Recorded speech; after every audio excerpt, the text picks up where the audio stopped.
mga dear friends, kini na usab si Ate Gems sa ato ang YouTube channel nga Katabi with Ate Gems. Ug karong adlaw, lain na pud nga istorya ang atong paminawon. Ug hinaot pa nga mag-enjoy mo ug makuhaan ninyo og daghan nga mga moral lessons ang kada istorya nga akong gi-upload dinhi sa ato ang YouTube channel. Ug kung kamo dili pa subscriber, ayaw kalimot pag-subscribe sa mga channel Katabi with Ate Gems and Dear Papa Joe Stories.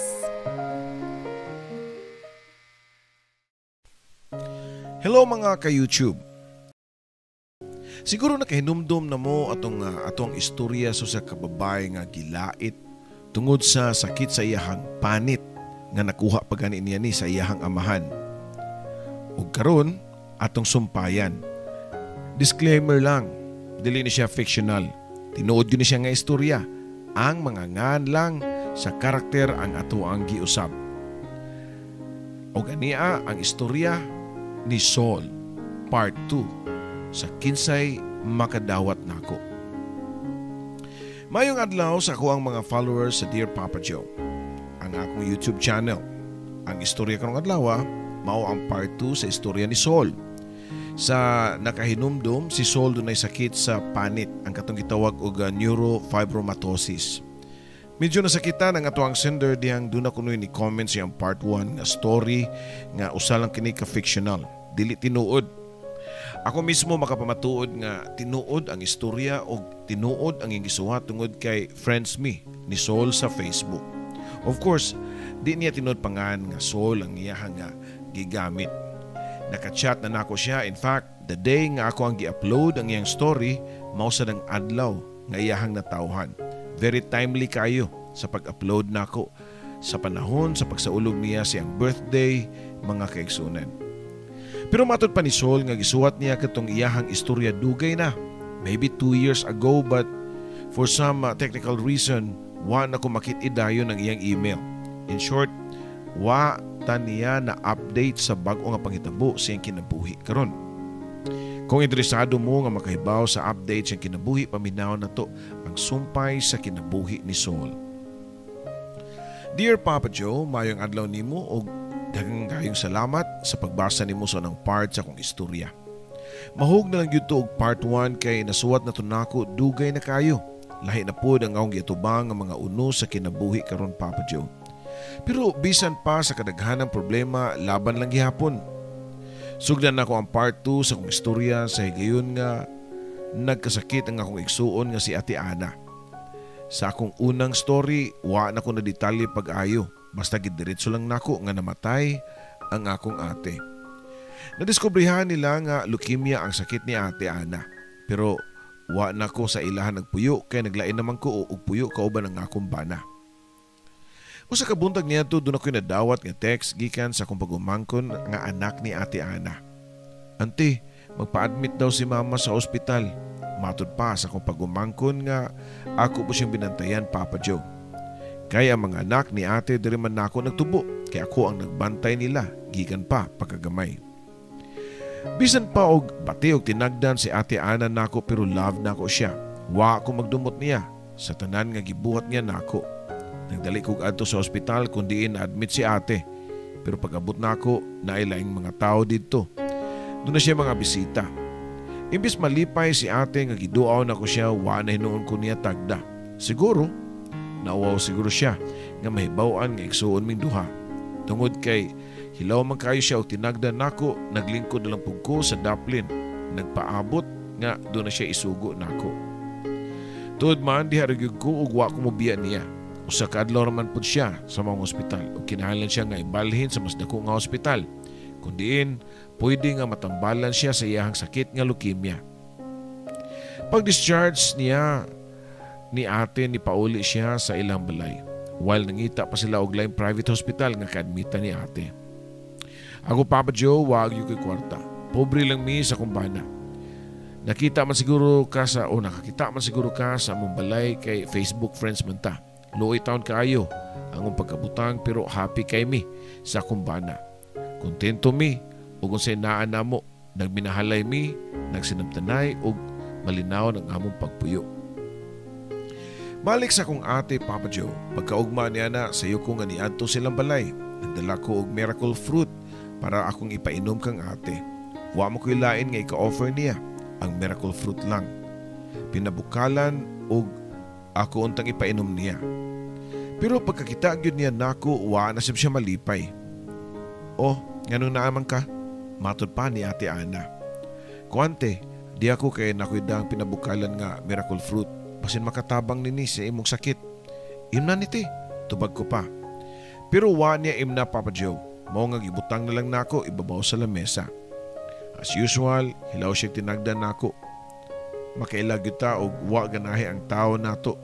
Mao nga ni aksyon ako barog para muli nilang sa mua. Pero nitingog og kalit si ate. Plastic magkasol. Pagkaroon ingnon naman ka nga maayo ka nako. Matod pa ni ate. Dapat unta maanad nako sa mga sakit niya nga mga pung o tinagdan nako, pero ambot nga masakitan ramang gihapon ko. Pero wa ko nitukol niya. Ako lang gihapon siyang gisabot kay masakiton siya. Pagkaugma na-admit gud siya sa kadako nga private hospital ni kuyog ko Papa Joe. Bisan og di ko niya tagdon, wa na ko siya biyae. Ate, sulti lang kung unsay kinahanglan nimo ha. Suguan lang ko bisag unsa te. Matod ko pa niya. Pero wa gud siya ganahin nga naa ako. Wa ko'y kasayuran nga naa di siya gustong kabuton, pero di gud siya manugo nako. Magpaabot pa siya nga dunay laing tao nga maabot dayon iyang suguon. Nisabot lang gyapon ko niya kay love nako ang akong ate. Bahala na og wa siya maintinagdan nako, pero nagpabilin ko nga andam nga moserbisyo niya. Pila ka adlaw na siya sa ospital og daghan na kayong gidapat nga mga tambal niya, pero imbis nga mapaskog nagkagrabi naman noon. Luya naman kayo siya. Maglisod na gani og bangon mao nga kinahanglan na gyud nga moassist og moagak niya. Usa ka adlaw na nakalitan ko diyang nisampit siya sa kong pangan. Sol, pwede ko tabangan nimo mo bangon ko. Hinay pa nga ingon ni ate diri nako. Sige te, sure tabangan ti ka te. Dali ko pa nga tubag nga to niya ug ako siyang gialalayan para makabangon. For the first time, ni-smile si ate nako. Halos makatuo ang ako mga luha niya to. Sol, doon na unta ko ihangya nimo. Matod pa niya. Unsa man na te, isulti lang kay basin og bisag unsa pa na ako nang buhaton. Tubag ko pa. Pauli lang sa balay og bantayan nga akong mga anak. Nabalaka manggugko nila nga nabiyaan nako sila og pila na kaadlaw. Matod pa ni Ate Ana Papa Joe. Okay ate, mato ko sa inyo karon dayon. Ako'y bantay sa imong mga anak. Tubag ko pa. Ang bana sa kong ate usa ka abroad og umuli ay napud. Mao nga wa gyud makatiman sa ilahang anak Papa Joe. Paglabay sa semana naabot si mama gikan sa Amerika ug ang iyahang anak nga Amerikana. Si mama na ang personal nga niatiman kang ate. Wa madugay. Niabot pod ang bana ni ate, pero murag uwahin na ang tanan. Kada adlaw nga mulabay, nagkagrabe ang iyang sitwasyon. Ni-undergo pa gani siya og treatment nga bone marrow. Pero walang gyapon, mas disamot pa gani, kay di na gyud siya kabangon. Di na mukaon. Way hunong sa pag-ubo si ate ug maglisod na og katog. Di man unta ganahan si ate nga magpa-bone marrow ug magpa-chemo kay mahadlok lagi siya, pero nisugot na lang siya para makakuha og kwarta sa ilang insurance. After bone marrow ug chemo nisamot ug kagrabe si ate. Dako na kay sila gasto sa ospital sa iyahang mga tambal ug lain-laing treatment, pero way alibyo sa iyahang sakit. Nadugay, nagkasabot sila nga mo-give up na lang. Di na nila matabang ang kadako sa gastuhan. Giuli nila si ate sa balay pero padayon lang gihapon ang medication. At least, naminus-minusan ang gasto. 1 month pod. Nga wa ko kabisita ni ate sa ospital kaya di ko pantuon sa ako ang mama. Di pa ko nakakita sa kahimtang ni ate pag-abot sa balay. Di ko makatuo sa kausaban sa lawas. Nakatuo ang ako mga luha sa porma ni ate nga niwang na kaayo. Bukog ug panit na ang lawas. Gamay na kay bukton ang mga batiis. Dito na ko nasaksihan ang kapait sa iyang naagian. Sakit daw kuno kaayo ang iyang likod ug siguro tungod sa inagian sa pagkuha og bone marrow. Mura kuno siya gibali-balian siyang likod. Naluoy kay ko niya. Kung doon na palang unta ko'y mahimo, maibanan ang iyang pag-antos akong buhaton. Kung pwede palang siguro nga kuhaan nako ang sakit nga gibati, buhaton nako, Papa Joe. Kuha si mama o ang iyang bana o niya mo pagawa siya sa hugaw, ako amang limpyo. Kutob sa kumahimo, giservisyoan nako siya para ma-feel lang niya nga unsa nako siya ka-love. Usa ka adlaw niya to ni smile na sab siya nako, Papa Joe. Gamay nga butang pero lipay na kay ko. Tungod kay wag yu ko kinumdum nga mo smile siya nako. Sa una, katong baskog pa siya. Sol, daghang kayong salamat ha. Hinay pa niyang sulti nako. Ayaw pasalamat nako ti. Uy, okay raman ko. Ikaw ang mas importante. Pagpakaayo ti, tubag ko pa niya. Usa ka adlaw niya to birthday nako, Papa Joe, ni duol si mama nako og nakigstorya. Sol, unsa may gusto nimong gift sa imong birthday? Kuan ma, cellphone unta kay akong cellphone man gud gubaon na. Tubag ko pa. O sige, pag-ilis diya, manlakaw ta. Palitan ti kag cellphone. Matod pa ni mama. Nakasmile ko sa ilawom. Maayo na og tinagdan si mama nako og naka-remember pa siya sa kong birthday. Unya, palitan pa gyud ko niya og cellphone. Nalipay kay ko niya tong higayuna, Papa Joe. Mao nga nag-ilis ko unya nang lakaw min duha. Niya tumig mall. Nagkuyog min duha samtang nag-window shopping siya mga punda o bedsheet. May pa kay siya nako niya to samtang napili-pili pa siya pero pagkatutuod nakita nako si Ate Almera, ang sister sa akong bana. Akong gitimbaya si Ate Almera, kuyog niya yung bana. Paglingi nako kang mama naguba ang yang naong nini sa kasuko ug isog kayo ug wagid siya mutagad kang Ate Almera. Iyang gitalikdan si Ate Almera nga nitimbaya unta niya. Pasumangil siya og pili-pili og punda. Dihang nakalakaw na sila si Ate Almera, giatubang na dayon ko ni mama. Ikaw ba? Naglagot kay ko ni mo eh. Matod pa niya nako. Ha? Nga naman ma. Unsay nalagutan ni mo nako nga wa mo ko'y daw tang gibuhat. Tubag ko pa. Nganong tagad-tagad magkaadto? Nga, wa man to siya na nagad-ugunan ni mo. Gitagad mo ko niya to ma. Siya manggani iniuna ni duol pagani siya nato. Buutan magudto siya gud. Igsuon biya to sa kumbana ma. Buutan ba oy? Sa buutan, naka-arte ato. Arte. Nagyaw-yaw pa si mama nga wayud sa mood, Papa Joe. Wa na lang kumutingog kaysa puto na lang siya og samot. Asa man nang namaligig cellphone diri ba? Iritado pa niya nga pangutanan nako. Ako gitudlo niya ang tindahan sa cellphone og nanglakaw min duha. Paingon didto, bisan og guba na kayo ang iyang naong. Pagabot na mo sa mga display sa tindahan ang utana siya nako. Asa man nimo ana? Namili kog baratuhon, Papa Joe. Kanilang mao, Vivo 11. Tubag ko pa. O gikuha na sa tindera ang cellphone o gipatry na ako. Na-enjoy na ko og na-excited sa cellphone. At last, mailisan na gyud ang akong gubaon o karaan nga cellphone. Pero sa kalit lang ningon si mama nga, di lang ko mapalit og cellphone ni mo eh. Magsalig na imong bana. Halama, giputos na ba sa tindera ang cellphone? Maawawan man punta. Nganong maawa man ka, nga trabaho man na nila. Kung di na ko mapalit ay, okay pa man. Kay, wa mo ko'y kabayad. Kaya lakon kay ko niya to, Papa Joe. Birthday manuntan na ako. In the first place, di man ako ang nihangyo niya nga mga tumiog mall. Siya may ni-offer nga palitan ko niya og cellphone. Bisan ugwa ko na ngayo. Kaya lakon ko pero ako lang gipugngan. Unya taod-taod, niya na siya nga, tana, ngaon ta sa dias mang inasalo. Pero, wa man ko gigutom. Tubag ko pa. Pero wa siya naminaw. Niuna gud siya sa mga inasal, mao nga nisunod lang pugusad niya. Nag-order siya mga pagkaon pero way lami ikaon. Gusto na unta ko nga muhilak atong orasa. Kung unsa man gani kadako ang iyang kalagot nako nganong di naman lang gyud niya paugmaan. Birthday ba ya unta nako? Bisag usa ka adlaw lang unta nga ma-feel nako nga nay inahan nga nanginahan nako. Gipugos na kog tuon ang pagkaon nga way lasa. Human na mo kaon ang uli nami sa balay nga wag ko niya paliti og cellphone. Pagabot na mo sa balay, giatiman dayon ako si ate. Nakapagawas na siya siyang hugaw o kinahanglan ako siyang alimpyuhan.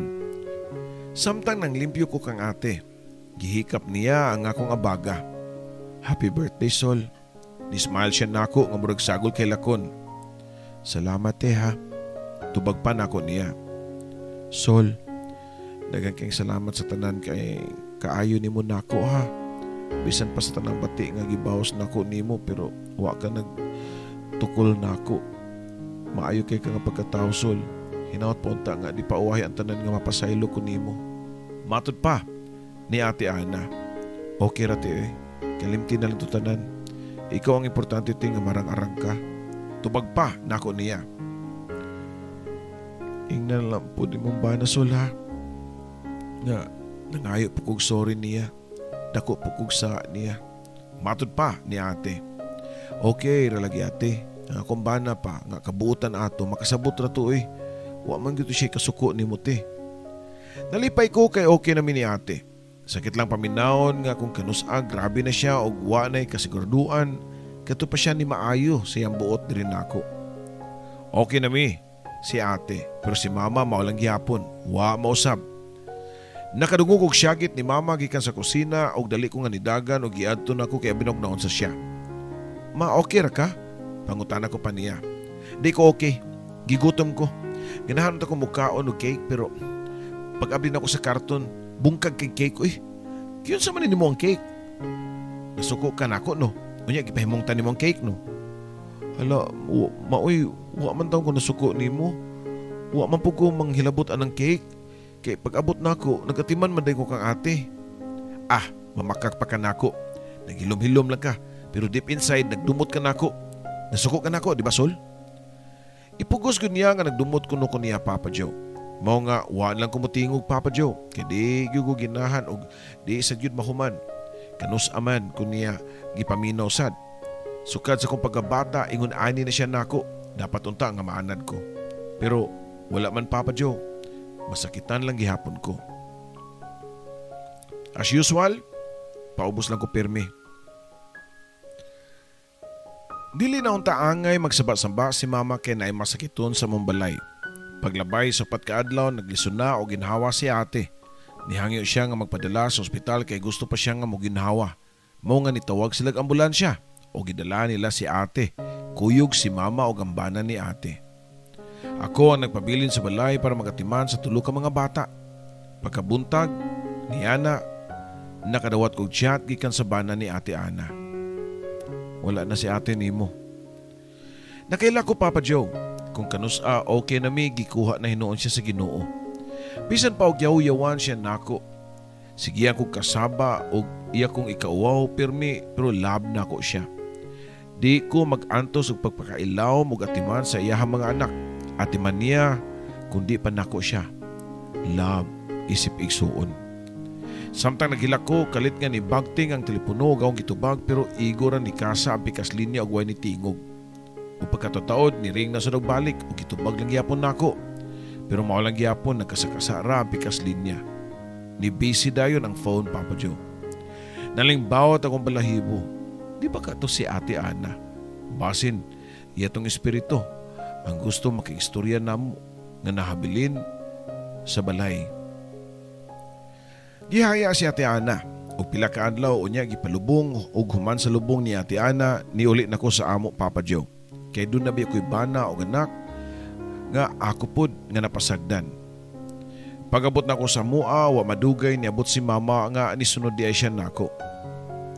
Okay ra si mong bana Sol? Pangutana pa niya nako. Oo, okay raman ma. Wa man ko'y ikasaway niya.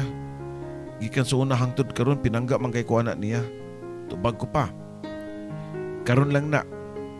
Pero maabot ko naghigayon nga makasugat na guwapang babae kanang hamis ug panit. Biyaan jud ka anak. Matod pa ni Mama Papa Joe. Sa kung unang-huna nga nung ingon ana man ning taon siya gisundan lang ko niya para iya kong tamayo na sab. Tungod kay wa naman ako siya tubayin, nilakaw si mama og niadto sa mga silingan nga nagpundok unya nakikistorya siya. Kamu ba? Okay mo anang Sol? Di mo mahadlo ka na yan dagway? Pangutana pa ni mama sa akong mga silingan. Okay man mamuy na anad naman yan ng Sol. Di man po na makatakod yung sakit. Unya, usap pagyudbutan makina si Sol ug iyang bana. Tubag pa sa akong mga silingan. Nakatuo na sad ang ako ang mga luha Papa Joe sa kasakit. Nganong ingana man si mama oy. Nganong malipay man siya nga makapasakit nako. Sunod na mong kita ni mama kay iyaming gipatawag o gimiting niya kami ta naman nagigsuon. Karon nga patay na si Ana, mubalik na mig Amerika. Kamo na lay bahala sa inyong teksa-teksa kakinabuhi. Pero magkontak kay lang gyapon ta. Kaya na may video call.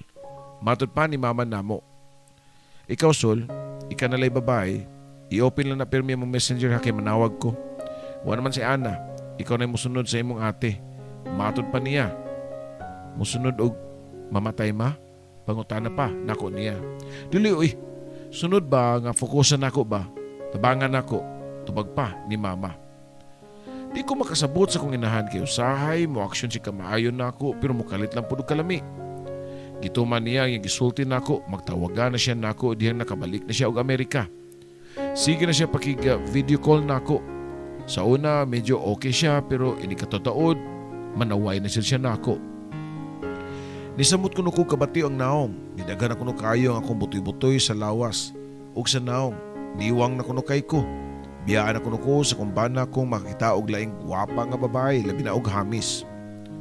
Total, kada video call namo iyaraman kong tamayon, mas maayo pa nga di na ko makaistorya niya. Wa na ko mo-open pa sa akong Facebook kundi in friends mi ni mama. Adto na ko mag-opinan sa akong laing FB account. In short, ako na siyang ginikayan. Kutob sa kumahimo, ako na lang ang mupalayo.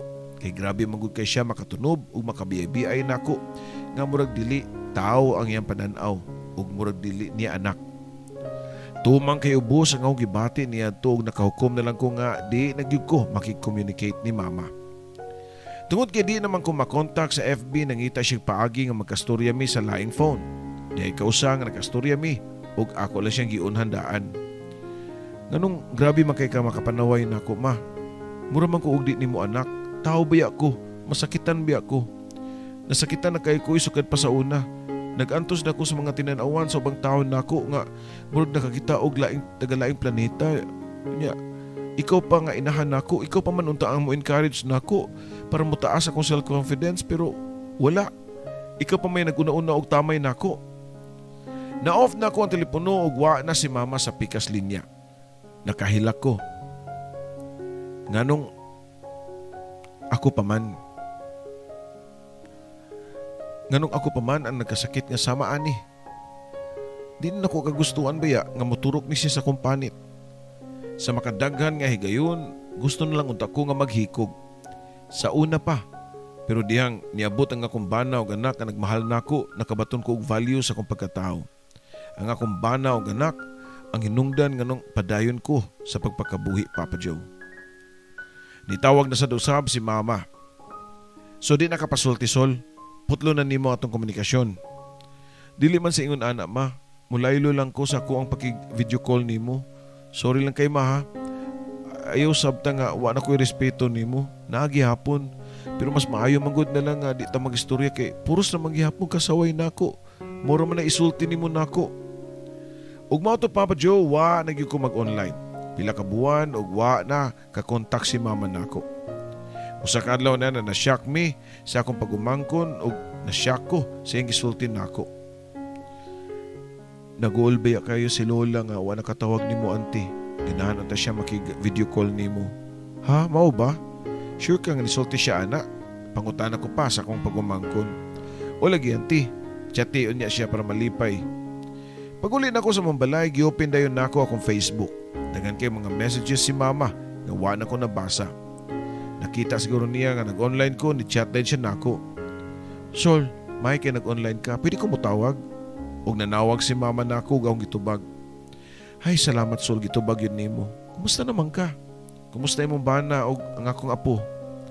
Sa unang higayon, nindot og gisulti si mama nako. Nangumusta siya nako og iyang giapil pagani nga akong bana og akong anak. Okay raman mi ma, kaluoy sa Ginoo. Tubag ko pa. Napakay kwarta? Padadaan ti ka. Matod pa ni mama nako. Bisan pag nibalibad ko pero gipadadaan yun ko niya og kwarta, Papa Joe. So kaniya to, sige na siya panawag nako. Maay na kay siya nako. Wa na'y panaway o pagtamay. Magsige na siya og padala og package nako. Sa panahon sa COVID, ug lisod kayo ang panginabuhi, siya nagsuporta nako ug sa akong pamilya financially. Sa panahon nga pagsalanta sa bagyong Odette, si mama lang gihapon ang naghatag nako financially. Sige na mig istoryaan na sa video call. Sige may katawan na. Okay na kayo ang among relasyon ni Mama Papa Joe. Pero kung kanus-an nahapsay na sad ang relasyon nako sa kong inahan, wa na ko damha nga lain na sad nga unos ang niabot sa akong kinabuhi. Last March 2022, doon ako na-discoveryan nga bukol sa kondughan. Ako lang itong gibaliwala. Hangtod nga doon nagyoy discharge nga dugo. Gahi kong pisliton. Unya, naay mo gawas nga sagol dugo. Ako lang gyapong gibaliwala. Pero diyang nag-chat me sa akong half-sister nga Amerikana, ako siyang kisultian. Siya mismo ang namugos na ako nga magpa-check up kay di naman gid unta ko magpa-check up Papa Joe. Gipadadaan ko niya kwarta para pa doktor og dayon siya po nagpahibaw kang mama sa resulta sa akong check-up. Nga doon ako'y cancer of the breast na stage 2. Nakahilak si mama. Diyang nanawag na ako og nakahibaw nga na ako'y cancer. Pagpatambal, Sol, kami bahala, tabangan ka na mo. Paopera, ug mahimo magpakemo ka. Matod pa sa akong mama. Nisugyot ang doktor nga tangtangon ang kong pikas nga breast pero di ko ganahan. Wa ko nagpa-opera. Naginom lang ko og herbal supplement. Hangtod karon nga maoy nakapatunaw sa kong bukol. Sa pagkakaroon, si mama nagsupport nako. Sige siya agni nako nga magpa-opera pero dili ko. Tinuod nga di pa ko anda mo biya ning kalibutan na kay daghan pa kay tawo nga nagmahal nako. Akong bana, akong anak, si mama ug akong sister nga Amerikana. Itugyan na lang nako sa Ginoo Papa Joe nga akong kahimtang. Nasayod siya nga di pa ko ready mamatay. Gusto pa kong mabuhi. Karon pa nga malipayo na mi si mama. Kaming duha sa kumbana aktibo sa simbahan. Lay minister ang kumbana ug ako usa ka choir. Gusto pa ko mukanta sa simbahan Papa Joe. Gusto pa ko nga mosilbi sa Ginoo. Gusto pa ko makaabot sa panahon nga makagraduate ang akong anak. Gusto ko nga makakita ang akong anak nga mulampos. Daghang kay salamat Papa Joe sa paghatag nimo gigayon ang usab nga mabasa ang ikaduhang parte sa akong kinabuhi. Kay importante kay ni nako. In memory sa akong ate. Nga way adlaw nga wa ko maghandom niya. I know mabot ang time nga magkita mi ni ate pagbalik sa laing kalibutan. Pero unta di lang sa karon Papa Joe. Kay di pa ko ready. Gusto pa nako nga magpakabuhi. Ako na lang sa di paabot sa kumbana and akong pasalamat. Salamat sa pagtuman sa tanan nimong gisaad nako. Niadto nanguyab pa lang ka nako. Salamat sa imong gihatag nga anak. Salamat sa pagmahal. Salamat Papa Joe and more power. Kini mo magtatampo, Sol. Mayong adlaw ni mo Sol, ginaot pang nakadungog na sa kapagbalik aning ikaduhang parte sa imong sugilanon ng nagipada. And again, pahibaw na to sa itong mga kaiksunan nga dili ni siya fictional nga story. Tinuod yun yung mga istorya nga gipadadri sa to ang mga kaiksunan. Labi na adri sa to ang YouTube channel ang Dear Papa Joe. Sol, makarelate ko gamay sa imong sitwasyon. Dihang bata pa sad ko, dili sa ko nga naka-close sa akong amahan. Pero dihang nagka-close me, mausa na ang time nga nawa na sad-sad siya. Pero I realize nga dili di ay sa tanang higayon nga kita mismo gyunay lang ta sa to ang ginikanan nga maulay nagpasakit nato. Usahay late na nato mabatyagan nga gituyo nila nga sila mismo ang magpasakit nato. Kay kabawta nga sila ang ato atang gikuhaan og kusog pero sila pa mismo ang niunay nato. Pero kung makat-on ta pakigbisog sa kaugalingong tamay sa to ang mga kadugo, mahigmata ka na lang nga isog sa dayka o kamao ka makigbisog sa mga tamay sa laing tao. There's always a time to reconcile, a time to realize, a time to give chance sa mga bati na mga nangagi. And I hope magpa-doktor sa ka. Okay? Kay kung nagsigi kag-ampo sa Ginoo nga lugwayan pa ang imong kinabuhi ning kalibutan, wa man sa kamasayo di ay nga ang mga tao mo'y gigamit sa ato ang Ginoo pagtabang nimo para malugwayan ang imong kinabuhi. It doesn't mean nga mao to na experience mo ang ate, mao sa na ma-experience nimo. Depende sa sitwasyon. Especially nga napaka sa stage 2, di nimo na pasagdaan. Kaya ang sakit, traidor. Kamo mga kaigsunan, mga naminaw na to karon. Unsa pa may ikapuno ninyo? Angay ba si Saul nga magpatambal? Angay ba siya nga magpabili na lang nga dili magpatambal? Kamo, comment below. Daghang salamat o kininyong ubos nga lagad, Papa Joe.